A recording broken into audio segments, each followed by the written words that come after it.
Welcome, friend. Come on in, it's storming out there. We've lost power, but it's dry and warm inside. Grab a blanket and join us by the fire before you freeze. We got plenty of room.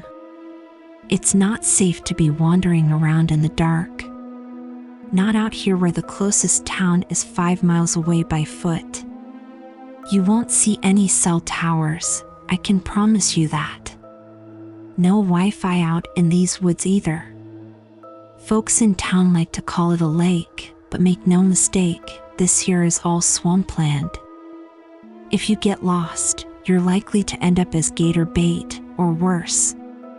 Never you mind though, you'll be safe here. Long as we have this fire, we can ride the storm out till morning. I'm Alex, and that pretty thing in the green sweater is my wife, Trish. Our nephew, Ethan, is the shy fella staring at his feet like he wasn't raised with manners. Personally, I think he was dropped on his head before he had that wiry mop of curls to cushion his fall.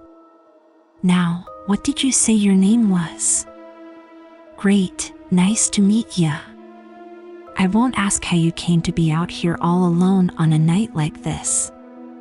It's none of my business, but I hope you won't take offense to an old soul's ramblings. I was just about to educate the young one on some local history when we heard your knock. I'm not embarrassed to say I nearly jumped out of my skin, but you're not one of them. I could tell soon as I saw you. Tell me, do you believe in ghosts? You know, spirits? Ah, that's okay. What better time to learn? Nobody knows how it started. Before Columbus sailed across the ocean, the Indians already knew to stay away. Not even braves ventured into these woods, afraid of bad medicine as they called it. The first white settlement, no, not Roanoke, the first settlement. Few people heard of it, no historians ever came, that's for sure. Unlike Roanoke, there was no one to come looking for these folks. You know what? Let me start from the beginning, we have plenty of time. The year was 1565, decades before Roanoke. Peasants weren't allowed to hunt, all game was property of the nobles. When times grew hard, desperate men, mostly outlaws and laborers, decided to take their chances on the ocean. They heard sailors' tales of paradise where the land is open and fertile. A single, stolen ship carrying men, women, and children fled Europe in the dead of night, never to return. The treacherous journey lasted 8 months, and many perished along the way. The dead were thrown overboard with little ceremony until food rations ran low. In the end, 58 survivors made it to the New World. Desperate to be away from the smell of death, they went ashore as a group. The sandy beach was empty, and the surrounding woods were vast. Their leader was a large man named James Smith. He and first mate Grant Cook lead their people into the forest. They cleared land and built a settlement near the lake. It really was a lake back then. The water was clean and clear, not green and smelly like it is now. Nothing strange happened in the first year, almost like something waited until they were trapped, letting them get nice and cozy while they scrapped the boat for parts, while they built their homes and planted their crops. They had no need for law or politics, but James held the final word on all decisions. Until the 13th month, those usually amounted to where to plant this or build that. Then a little girl, Esther Jones, vanished. Her disappearance was the first of many terrors to befall the community. I can tell you their whole story. You see, Pappy Grant kept a journal.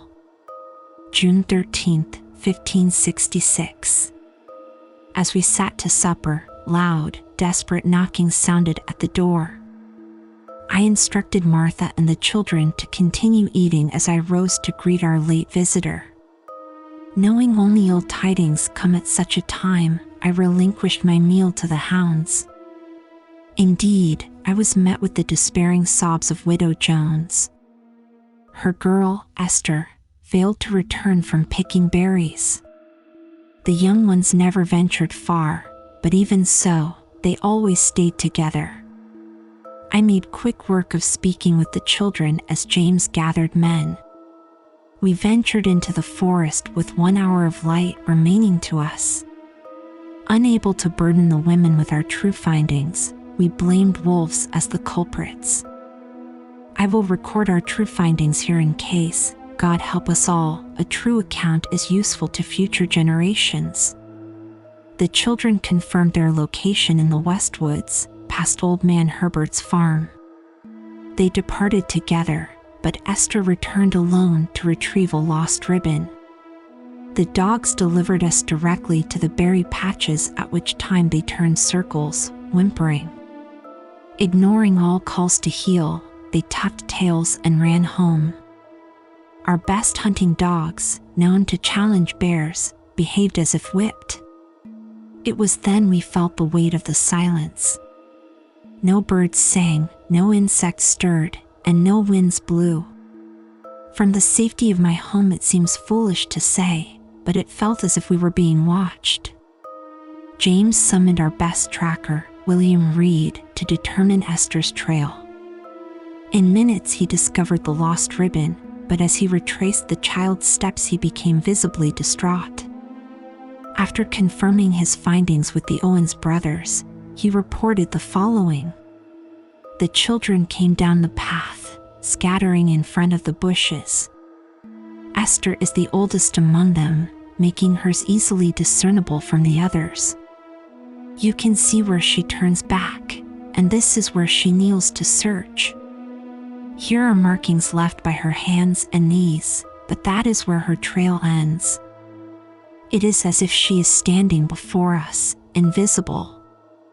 William waved his arm through the space as if to prove she truly was not there.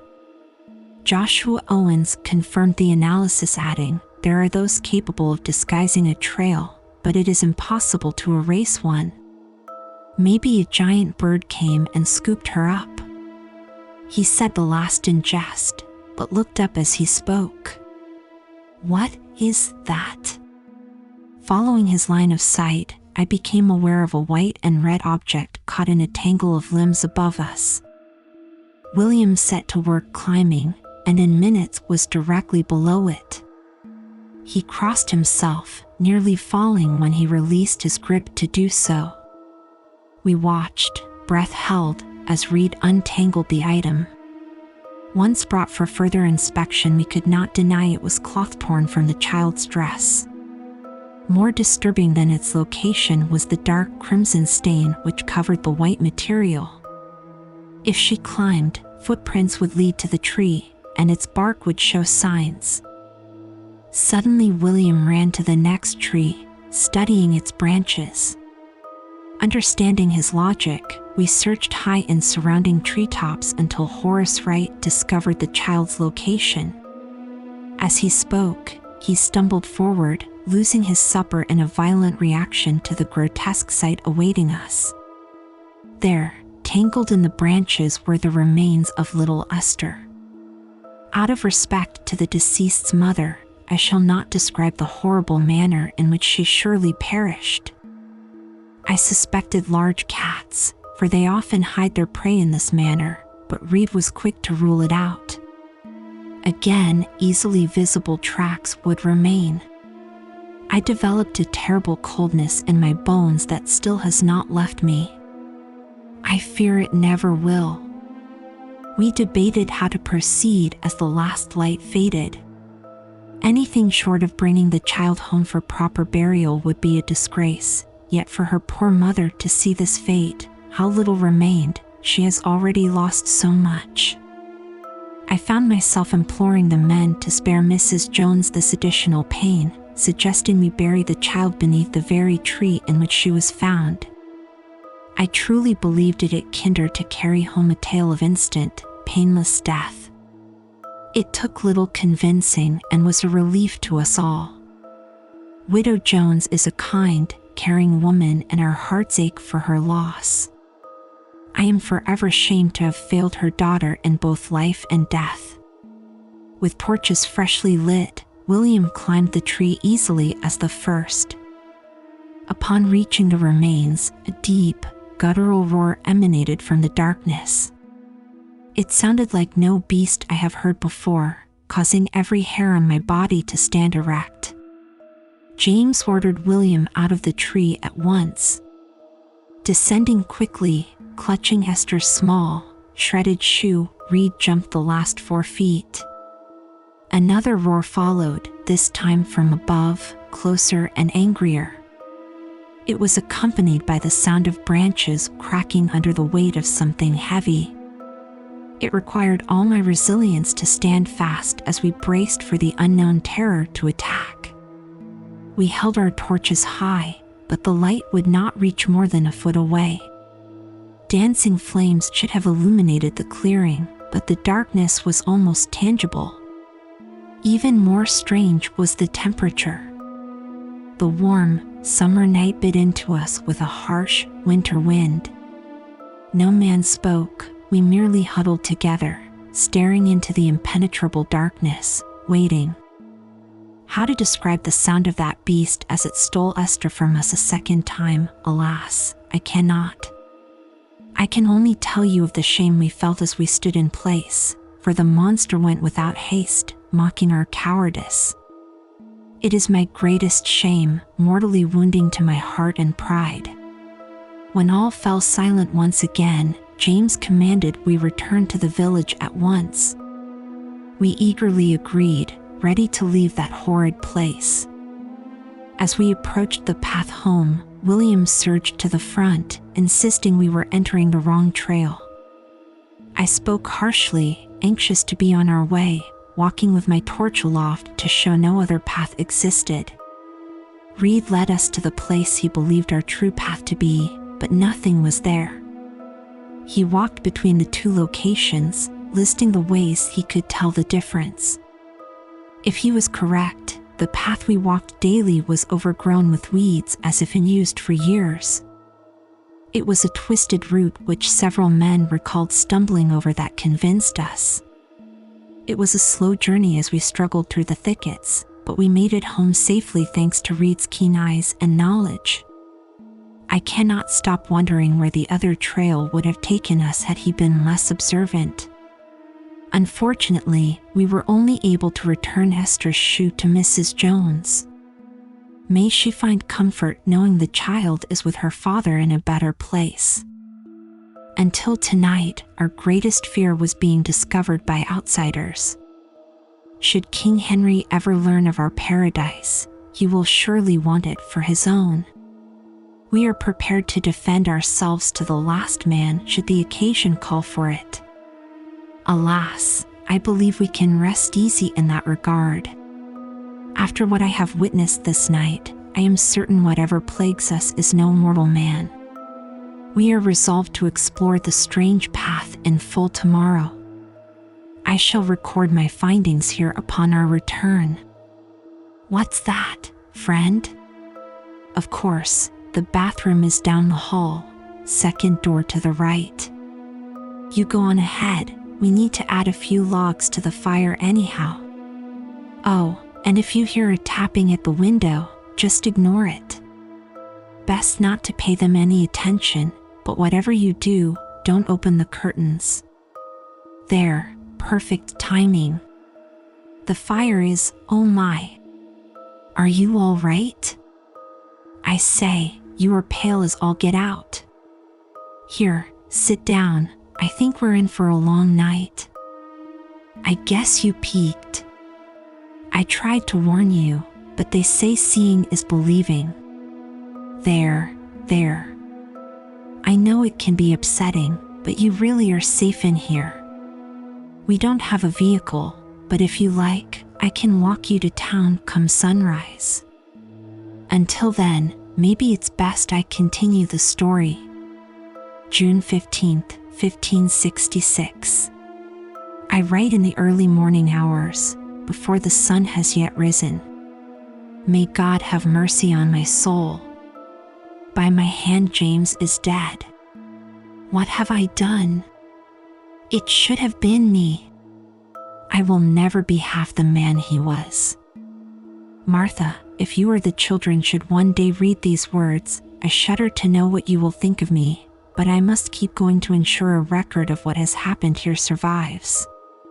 Whatever evil is in these woods has made me murder my closest friend. I must do all I can to prevent others from the suffering similar fates. At dawn we armed ourselves with every available weapon, intent to traverse the strange, new path. To our astonishment, the trail had vanished. The foliage was so dense, it would have taken several men most of the day to recreate what we saw the previous night. We explored where possible, venturing farther than ever before, but found nothing. Wishing to be well away before nightfall, we returned home to find the women gathered and waiting for us. They were terribly panicked, all speaking at once. After learning what transpired, I cannot say I blame them. We have taken the safety of our homes for granted. We have forgotten these are strange lands of which we know nothing. As instructed, the women remained in the village, keeping the children close at hand. Martha invited Mrs. Jones to join her in our home, not wishing her to be alone at such a time. It required much persuasion. Mrs. Jones preferred to grieve in solitude, but in the end agreed for Martha's sake. Shortly after morning chores were complete, Nathaniel, our youngest, cried out. Martha discovered him by the staircase, pointing at Mrs. Jones. The woman was attempting to unlatch the door, but panicked and clumsily. Martha tried to intervene, stepping in front of the door, but was roughly pushed aside. Mrs. Jones began screaming, "She's out there. They lied to us. Look, see for yourself. My girl is alive, move. We have to go get her. She cannot swim." Martha regained her feet and ran to the window, unsure what to expect. At the same moment she laid eyes on the ghost of Esther Jones floating above the lake. Mrs. Jones freed the last lock. My wife was left to watch helplessly as Mrs. Jones ran to her daughter. Martha called after her in vain, continuing to give chase even after Mrs. Jones disappeared beneath the water, never to emerge. I shall thank God each day she did not enter those murky depths herself. I have no doubt she would be lost as well. Several others report strange tappings at the windows and voices calling from the forest, but no sightings upon investigation. Thankfully no one else was lost, for we now fear each incident as deadly. It was then James recalled the gypsy ancestry of Old Man Herbert. None of us know his true name, but his knowledge has been invaluable since fleeing our homeland. Whatever shame exists in his past are of no consequence here. Now, it seems, his knowledge may save us once again. We absorbed his every word, which in summation. If the legends are based in fact, I fear we may have something far worse than mere ghosts among us. You see, spirits are souls of the departed. They are what remain of those who perish but cannot pass to the other side. They can be a nuisance, but they cannot physically harm us. Malevolent ghosts may attempt trickery, such as what befell Mrs. Jones, but had she not run into the lake, she would still be among us now. As for the forest, I am certain we are dealing with something far more insidious than a spirit. It may even hold dominion over the ghouls. I do not know for certain. I do know whatever stalks those woods is something much worse, perhaps a cryptid, possibly a demon. Either way, we do not possess the tools or skills to defeat it. The remaining light of day was spent fortifying our homes. We burned sage as the gypsies do to combat evil spirits, but I have seen no evident results. Nothing else of note happened until nightfall, after we locked ourselves indoors. It was agreed no one would leave the safety of their home until morning, but that is the precaution which became our undoing. Hours passed without incident until the shutters rattled violently as if someone were trying to gain entry. We first checked the children, finding them huddled together under the blankets. Without opening the curtains, I barred the window with the wardrobe. With the heavy oak furniture in place, the noises stopped at once, leaving a pause of silence before a devastating crash sounded from downstairs. I bade Martha to bar the door behind me as I ran toward the sound. I descended the stairs with pistol drawn, foolish man that I am. Mr. Herbert warned our mortal weapons could do no harm to spirits and little if any to a demon of substance, but I was a weak coward. I thought only of protecting my family upstairs, disregarding all warnings of the spirit's trickery. My first sight upon reaching the bottom step was a ghastly image. A corpse reached through the glassless window, shutters torn asunder, attempting to unbar the door. He was pale white, but not transparent. His face and arm bore deep, wide gashes, the worst being across his throat. It caused his head to tilt at an odd angle as if it would fall off any moment. When the thing saw me, he abandoned his effort with the door in favor of clambering through the small opening. I did not think. I did not hesitate. I fired my one shot straight into his center.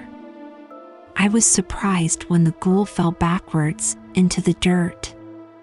Fearing the injury as deception, I approached slowly, cautiously, wasting precious seconds as the best man I ever knew lay dying. The full weight of my folly crushed me as rushed to his side, but he would hear no words of apology. With his dying breath, he tried to absolve me of my crime, blaming his death upon the devil's trickery. Let his last words serve as further warning, so others may avoid repeating our deadly mistake. I never looked outside until I heard the crash. I saw a dead man, his head nearly severed, standing before your open window. When he attempted entry, I shouted a warning, but feared you would not hear. I should have known better. Should have listened to the old man. It fooled us, my friend. I followed, thinking it the demon of substance do its actions, but I fear that was its intent all along. I lost sight of it only a moment, yet when I peered inside, I saw you lying on the stairs, unconscious. The monster no longer in sight, I feared the worst for Martha and the children. I am sorry, my friend. I'm afraid I have failed you. No. You will not let the evil win by sowing doubt into your heart. Come sunrise, you must assume leadership. Tell them I died at the hands of malevolent forces beyond our control, nothing more. You must swear it. The fool was as stubborn in death as ever in life. I will honor his wishes as I must, but once our people are free of this curse, I shall insist another man be chosen to lead. I do not deserve the honor or respect, but I shall not break my word. Martha and the children were able to find sleep when nothing more occurred after my return. I feel as if I have seen too many horrors to ever enjoy sleep again. Sunrise is only an hour away, at which time the village will wake and I will be forced to feign shock and ignorance upon discovering our true leader's corpse. So you see, friend, as long as you ignore them, you're perfectly safe. I know it can be a lot to process, especially if you've spent your life believing this kind of stuff only happens in movies, but you're handling it better than most. Why, I've seen people run right out the front door into death's arms after hearing less. I knew I had a good feeling about you.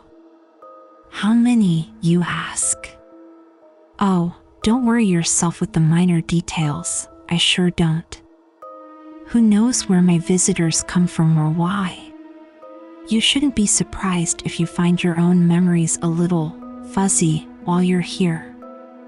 I find it's best not to force it. There's still so much we don't know about these strange woods. You just keep ignoring those sounds outside. Nothing is really coming down the chimney, not with that fire roaring. They tend to get more desperate as dawn approaches, but they're harmless long as you don't pay them no mind. Time can work a little differently here, especially on a stormy night like this, but I think we have enough time to finish our story. You can tell this is where Pappy Grant starts losing his marbles a little bit, but you really can't blame the man. June 17th, 1566. It has been days since I last wrote of the events which plague us. When we fled our homeland, never did we dream it possible to find ourselves in worse positions than we started. I rue the day I set sight upon these cursed shores. This is our last night sleeping on these hellish grounds, and I will never step foot upon its soil thereafter. I made the burial of our dead the highest priority, refusing to discuss matters of business until all were at rest. James was not the only casualty of that horrid night. 3 women, 2 men, and 1 child met similarly violent ends. All were blamed on the demon of the forest, but I fear I am not the only man who succumbed to ghoulish trickery. I am mortified to find myself grateful James' wife and child died before our voyage, for I know my facade would crumble before them. Oh, how the people begged me to take his place. It sickens me how they mistook my reluctance for modesty. I am no man, I am as much monster as the things that stalk our nights. For only after nightfall do we suffer their torments. Had Martha not seen the ghost of Esther Jones with her own eyes, I would discount the incident as a grieving woman's delusion. Aside from the feeling of being watched, which I freely admit is possibly paranoia, there have been no occurrences in the daytime. Perhaps the sage held some effectiveness after all, but that is merely guesswork. I took no chances in learning this. No, the moment burials were complete, I set about moving all the women and children into the church house under guard of 12 men. I told them if anyone tried to leave they were to be held by force if necessary. I was determined not another soul would be lost. It comes as no surprise I should fail that endeavor as well. Old Herbert says these otherworldly beings are most often confined to the land on which they reside. He believes we have invaded something's territory. Whether we woke something which slept or it lured us here we do not know, but if we leave, it should not follow.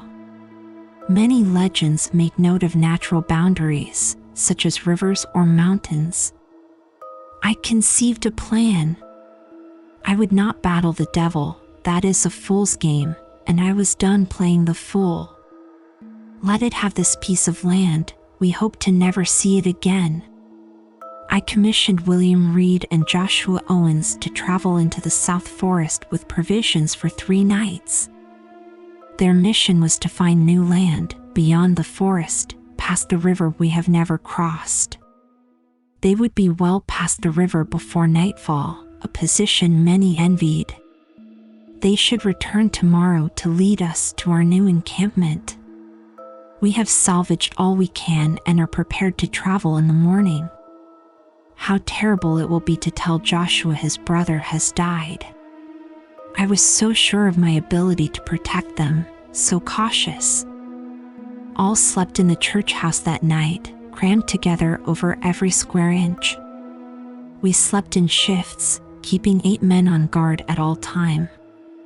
I slept soundly as 8 of our best men, Martin Owens among them, vanished silently into the night. We followed their tracks far as we dared, but knew them lost to the forest.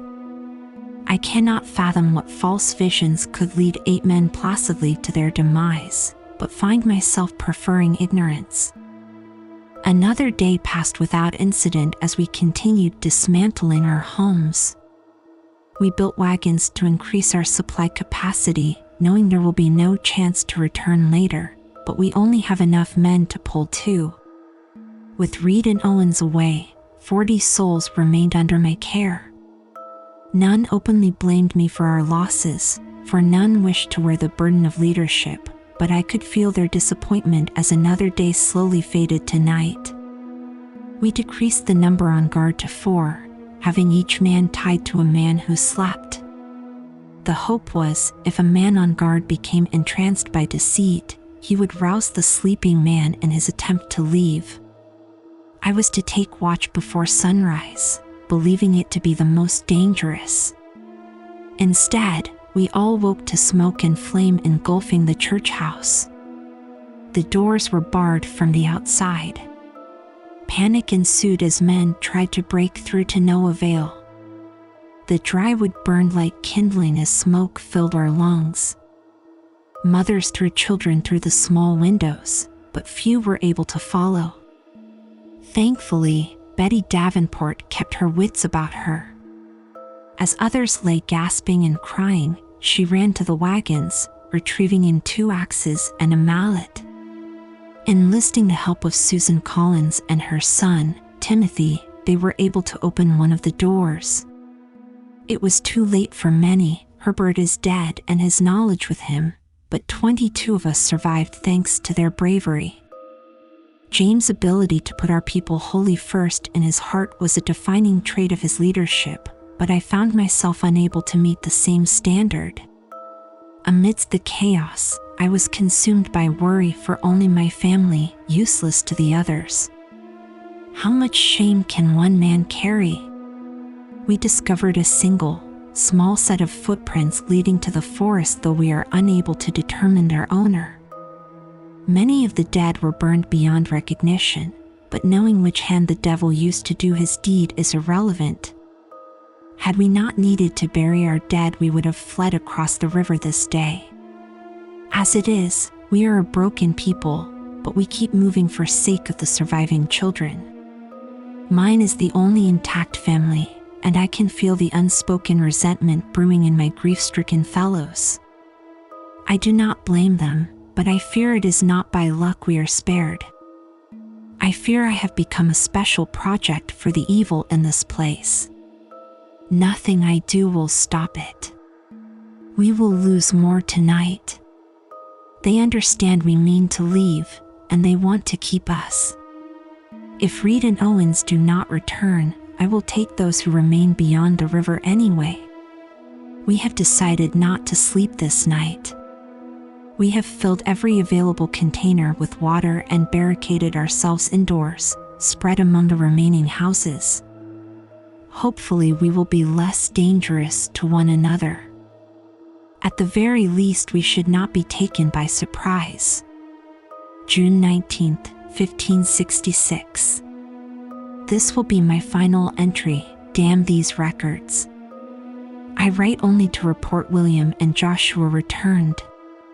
We were not alone in this new world. All this time, a primitive tribe of dark-colored men lived just beyond our borders. The 10 of us who survived the night were met with fear and reverence, as if we were some otherworldly beings descending upon them. Imagine. Perhaps it for the best they fear us, for they speak not a word English. With great difficulty we attempt to understand each other by acting out charades. Whatever they think of us, they have fed us and provided shelter, so I am grateful beyond words. I have burned down every timber in that wretched village, but the flames died before reaching the demon's forest. Martha and Elizabeth are dead. I was miserably accurate in my premonitions.